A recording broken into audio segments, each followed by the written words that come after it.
You're watching Forget Being Cool. I find it weird that this is the movie you love.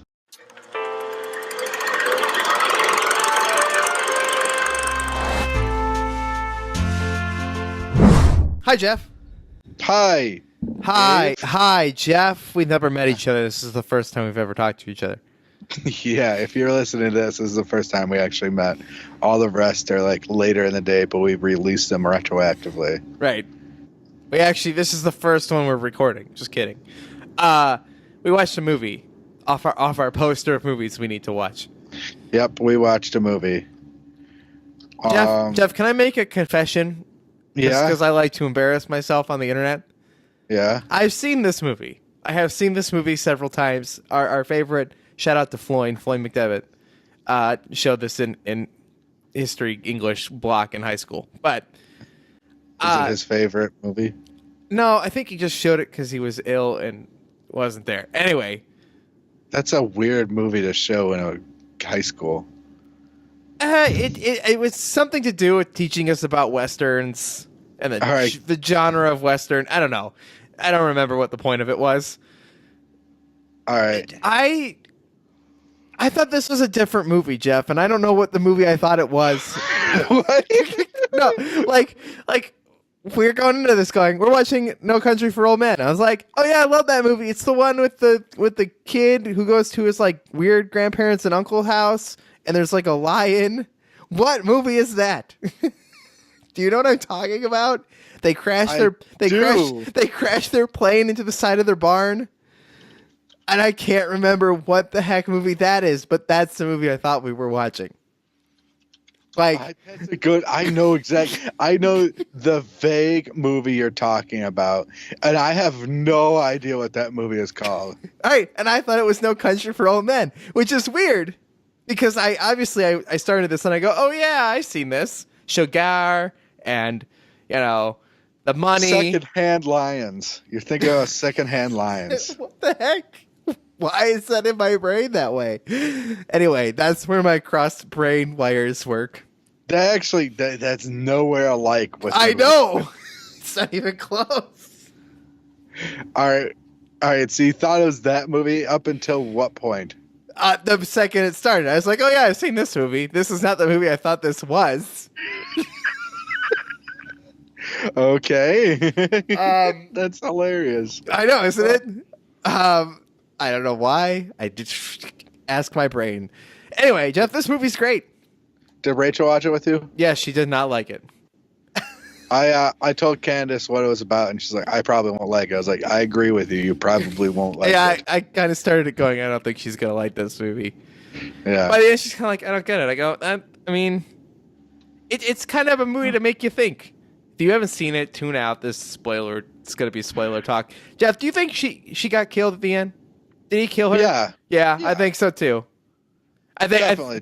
I think the point of his character is to prove how off the handle he is, and even though like the coin and him got there at the same time or whatever the stupid thing he says. Why do you think? Wow, we weren't straight into spoiler alert territory. Yes. All right. Right at the end when he leaves the house, he's checking his boots just to make sure he didn't get any blood on him. Ah, details. The details that the blind people don't miss. Yeah, that's what I think. That's why I think he checked his boots. This movie, is it like a kind of like a modern Western? Yeah, it's definitely in the genre of modern Western. It's every shot is perfectly done. The dialogue is limited but well done because of it. Like no one says anything that's completely unnecessary to the plot. Do you agree with me that this movie would have been way different if the Llewellyn just decided not to go back to the crime scene? Right. It would have been completely different. First off, that guy would have been dead by the time he went and brought him water. Yeah. But second off, like that was the stupidest thing he could have ever done. And he was bringing it there because he's a good person. Yeah. It was a piece to establish his character for us as the audience. To understand who he is and what he values. Right? And because of that, it's the only point in the movie, like, Sugar is off the handle all the time. Yeah. Right? And it's scary and concerning, but it's like, okay, that's who he is. He goes back to get the guy water, and I'm like, why are you doing this? Like, you're making a bad decision. Like, I don't question the decisions of anybody else in this movie at any other point. Mm-hmm. Except him going back to do that. Yeah, it's really weird. It's really weird that you can question why somebody else is doing that when the stepmom tells one Mexican guy exactly where Llewellyn is. Like, why are you doing that? Jeff, I love this movie. It's really good. I find it weird that this is the movie you like.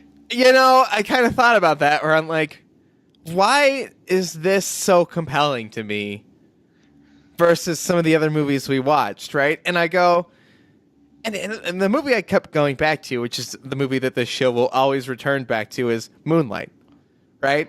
And like, why do I despise Moonlight so much? Because it's awkward in kind of the same way. Like, not a lot of people have a lot to say, right? Mm-hmm. It relies a lot on visual storytelling, right? And it's dramatic and taking its time and pacing and whatever. It's that there is no suspense in Moonlight. There is no moment of like, holy crap, like, is he going to get away with this? Like, there's no investment in the actions in the scenario of what's occurring. They did some creative things with this movie that you don't see in any movie. I think that's like they put their mark on it. First off, yeah, there is no like finality to the end of the movie. No, it just ends. Just walks away with a broken arm, like a bone sticking out of him. Right, still alive. No idea why the car accident happened. Right. That's second off. They kill Llewellyn off screen. Yeah. He just died. Like, when I've never watched a movie ever before where the person didn't die, like the main character didn't die in the screen. He just died like a nonchalant, like what, a red shirt death, like in Star Trek? Yeah. Just off the screen. He's not... It takes everything that you thought you knew about the film, meaning that you think he's an important piece, right? Yeah. And he is, but he's then shoved aside to be not as important. And then you're like, oh, this is a movie about Sugar, not Llewellyn. But is it? I don't know what it's a movie. I don't know what it's Who's about. Who's the main character? I don't know. Of this movie? Couldn't tell you. It's Coen Brothers movie. I'm never gonna know. And then there was the Woody Harrelson as that one guy. You're like, oh, this guy's pretty sweet. He's like up there with like Sugar and everything. He knows everything, and then he just gets shot by Sugar. Yeah. It relies on a lot of this shock value. This, you're not really going to see this coming. Yeah. Yet as they take the time to make you think you know what's going to happen next, but they keep you guessing and you're never really sure. You're like, is they going to flip the coin? Way is they going to agree to flip the coin? Is they going to like he's off the rails, like the gas station attendant who asked some question, and then he just flip a coin, like call the heads. Yeah, call the coin. What's the most you've ever flipped a coin for? Think of everything. You flip for everything. Like, holy jeez.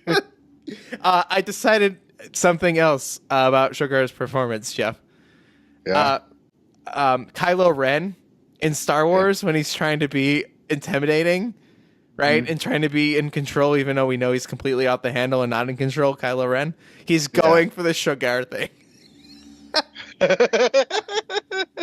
Yeah. And I'm like, oh, okay, that explains a lot. And he's got even kind of the similar, like, the hair and the look. Kylo Ren. Yeah. Like, at the beginning, you're like, oh, man, who's this Sugar guy? He just, like, gets this, cylinder that has air hooked up to it and, like, steals a guy's car and just has him to step out of the car. Would you step out of the car of a person who's not in uniform that has a police thing and you stand still when he's handing something up to your face?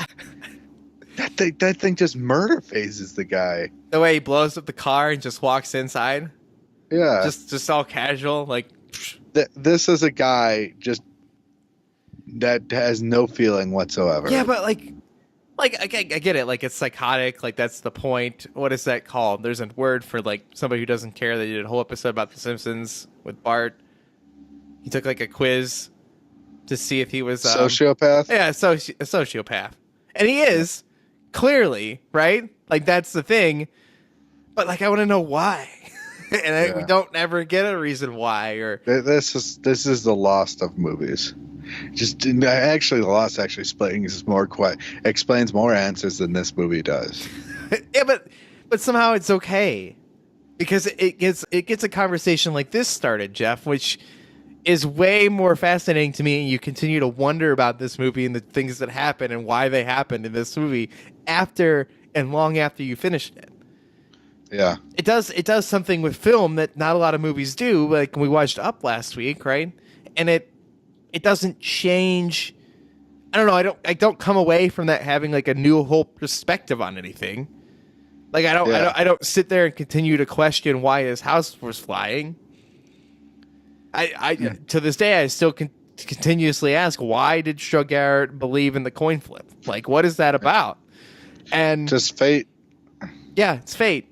But it's scary and concerning, and yeah, I don't know. I love this movie. It's really good. If you guys have not seen it and you've listened to this whole conversation, I don't know who you are and what you're doing. But of course, guys, as always, you guys can look at our next movies and stuff in the description below or over at forgetbeingcool.com on the Film Impact page. I'm Dave Moore. That's Jeff Daly. I think this is a unique, like, modern type of Western. Yeah. It's very mysterious, and it's very what action packed isn't the word for it. Like, it's almost like a thriller where you're on edge, and it's a crime thriller. Is it though? It's classified as a crime thriller film. That makes sense.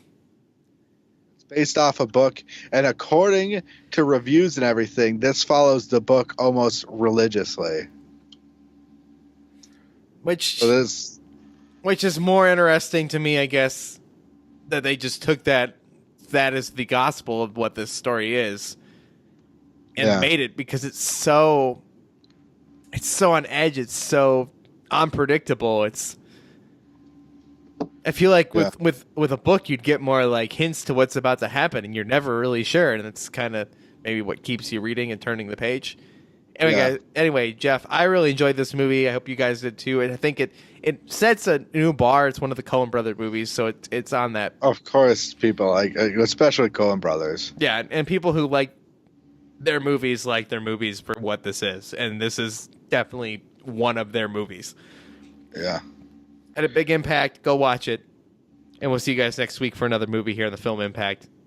I'm Jeff Daly. That's Dave Moore. Bye. Bye. For more great discussions, hit that subscribe button or visit forgetbeingcool.com.